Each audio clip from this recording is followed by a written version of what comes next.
నమస్తే, welcome to our channel. నేను మిషాల్ని. మాజీ ముఖ్యమంత్రి జగన్మోహన్ రెడ్డి మీద అక్రమ ఆస్తుల కేసుపై ఎన్నో కేసులు అయితే నమోదయ్యి ఉన్నాయి. అయితే జగన్మోహన్ రెడ్డి ఇక తర్వాత ఈ నెల 13వ తేదీకి హాజరు కావాల్సిన సిబిఐ కోర్టుకి హాజరు కావట్లేదు. అది 21వ తేదీ కూడా టైం ఇచ్చారు. 21వ తేదీ ఇక హాజరు అవుతారా లేదా? మరో పక్కేమో ఇప్పటి వరకు అయితే స్కామ్లు బయటపడతాయి. ఇటు లడ్డు విషయంలో కావచ్చు, కల్తీ నెయ్యి, ఇటు లిక్కర్ స్కామ్కి సంబంధించి కావచ్చు, ఇటు కల్తీ మద్యానికి సంబంధించి కావచ్చు, ఇలా ఎన్నో చెప్పుకుంటూ పోతే ఎన్నో స్కామ్లు అయితే బయటపడ్డాయి.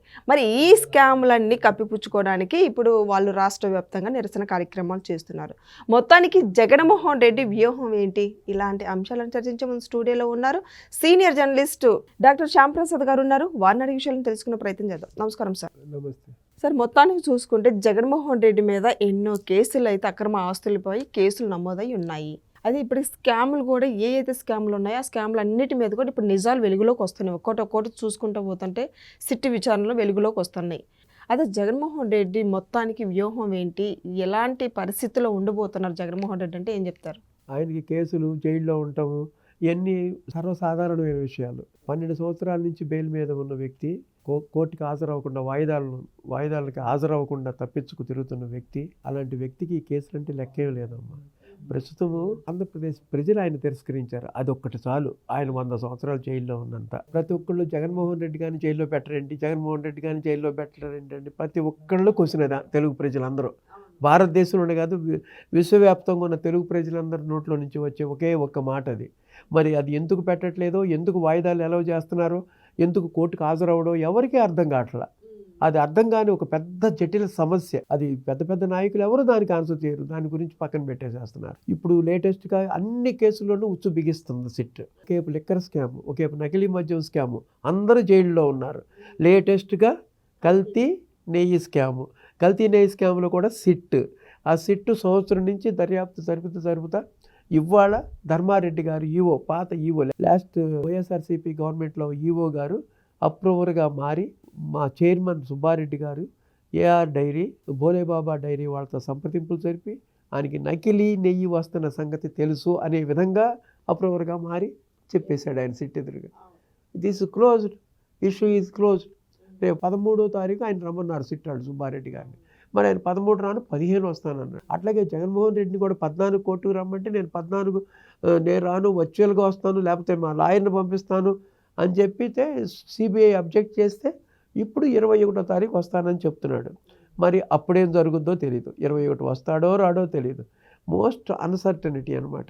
ఎవరు ప్రెడిక్ట్ చేయలేరు ఆయన బిహేవియర్ని. ఎప్పుడైతే వెంకటేశ్వర స్వామి పవిత్రమైన ప్రసాదంలో కొన్ని కోట్లాది ప్రజలు మనోభావాలు దెబ్బతీసే విధంగా కల్తీ నెయ్యిని లడ్లో వాడి ఆ ప్రసాదాన్ని లక్షలాది ప్రజలకు పంచిపెట్టినప్పుడే ఆ దుర్మార్గం ఎవరు సహించలేని దుర్మార్గం. అది పాపం, పరమ పాపం, దుర్మార్గం. అటువంటి వ్యక్తులు ఈ సమాజంలో పనికిరారు. 1,00,000 కోట్లు దోచుకోవటం, వేలాది కోట్లు దాచుకోవటం అది ఒక ఎత్తు. ఇది అటుకంటే ఎక్కువ అనమాట. లక్షలాది కోట్ల మనీ స్కామ్ కంటే కూడా ఇది పెద్ద స్కామ్. కల్తీ నెయ్యి అంటే అది పవిత్రమైన ప్రసాదంలో మనోభావాలు దెబ్బతినేటట్టు. దాన్ని సీఎం చంద్రబాబు నాయుడు గారు ఒక మీటింగ్లో ఆయన ముఖ్యమంత్రి అయిన ఒక 2-3 నెలల్లో మాట్లాడితే ఏమంటారు, ప్రజలు నమ్మలా.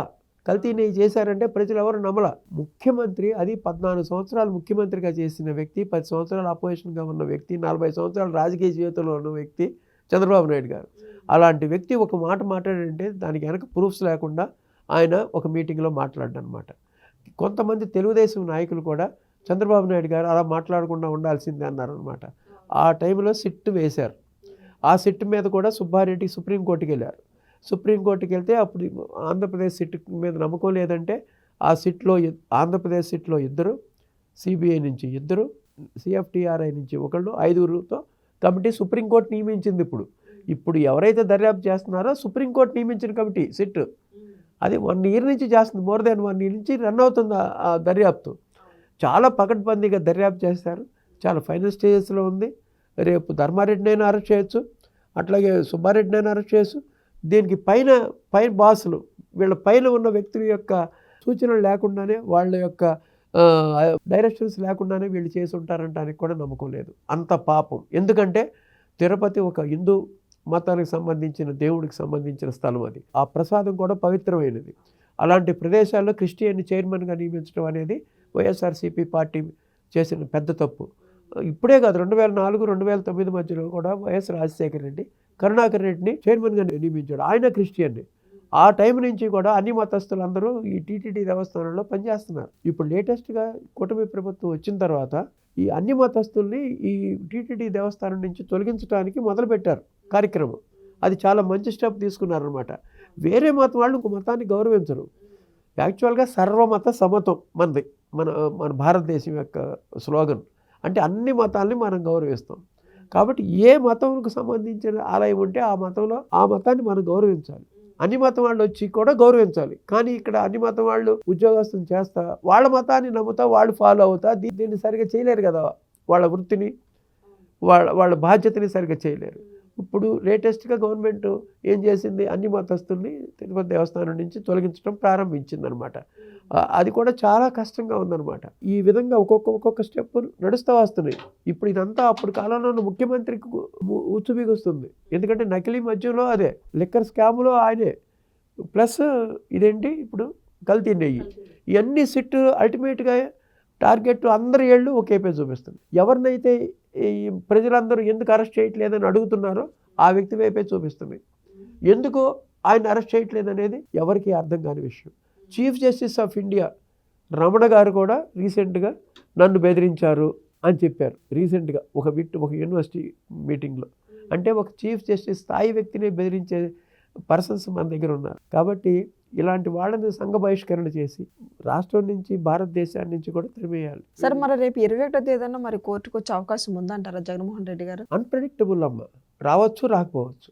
ఎందుకంటే ఒకవేళ ఎందుకు వస్తాడు అంటున్నానంటే ఇన్ని కేసుల్లో ఉచ్చు బిగిచ్చి ఉన్నాయి ఆయనకి. ఒకేపు నకిలీ మద్యం, ఒకేపు లిక్కర్ స్కాము, ఒకేపు ఏమో అన్నిటికంటే పెద్దది లిక్కర్ స్కాము. మనీ వైజ్గా కాదు, ఇది మోరల్ వైజ్గా, పాపం వైజ్గా నకిలీ నెయ్యి అనేది చాలా పెద్ద స్కామ్ అన్నిటికంటే. ఇది ఎవరు భరించలేనంత స్కామ్. ఏ ప్రజలు ఇవాళ నిన్న మొన్న వస్తున్న డెవలప్మెంట్స్ చూస్తుంటే ప్రజలందరూ ఆశ్చర్యంతో ఉన్నారు. ఆ కెమికల్ అతను సుగంధి, అతను కూడా చెప్పాడు కదా, అతని పేరు చూడండి సుగంధి అంటే, అతనేమో కెమికల్స్ సప్లై చేశాడు. పాలు వెన్న లేకుండా నెయ్యి తయారు చేయటం అనేది ఎవరైనా ఊహకు అందుద్దా? ఎలాంటిదైనా చేయగలరు వాళ్ళు. కాబట్టి ఇలాంటి వ్యక్తుల్ని ప్రజలు వాళ్ళకి ఓట్లు వేయకుండా ఉండాలి. వాళ్ళు అసలు 2014లో ఓట్లు వేయటం తప్పు, 2019లో అధికారంలో తీసుకురావటం తప్పు. అదృష్టవశాత్తు చాలా వరకు రియలైజ్ అయ్యారు కాబట్టి 2024లో ఓడించి 11 సీట్లు కూర్చోబెట్టారు. కానీ ఇప్పుడు కూడా నాకు 40% ఉంది అంటున్నారనమాట.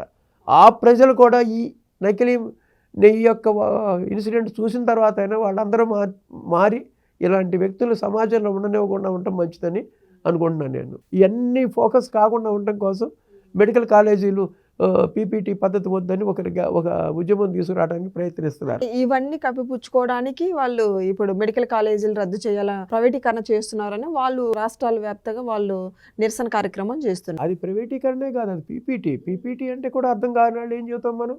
ఆ ప్రాపర్టీ అంతా గవర్నమెంట్గా ఉంటుంది. కొన్ని సంవత్సరాల వరకు ఏంటంటే వాళ్ళు పెట్టుబడి పెడుతున్నారు కాబట్టి వాళ్ళు వస్తానికి చేస్తున్నారు. వాళ్ళు స్థాపించిన గవర్నమెంట్ కాలేజీల్లో ఎన్ఆర్ఐ కోటా, మేనేజ్మెంట్ కోటా ఉంది. అసలు గవర్నమెంట్ కాలేజ్ అంటే ఓన్లీ కన్వీనర్ కోటా ఉండాలి. కన్వీనర్ కోటా లేకుండా మేనేజ్మెంట్ కోటా, ఎన్ఆర్ఐ కోటా పెట్టి అతను గవర్నమెంట్ కాలేజీని ప్రైవేటైజ్ చేశాడు. అంతేగాని కుటుంబ ప్రభుత్వం చేయలే అది. Thank you sir. నమస్తే.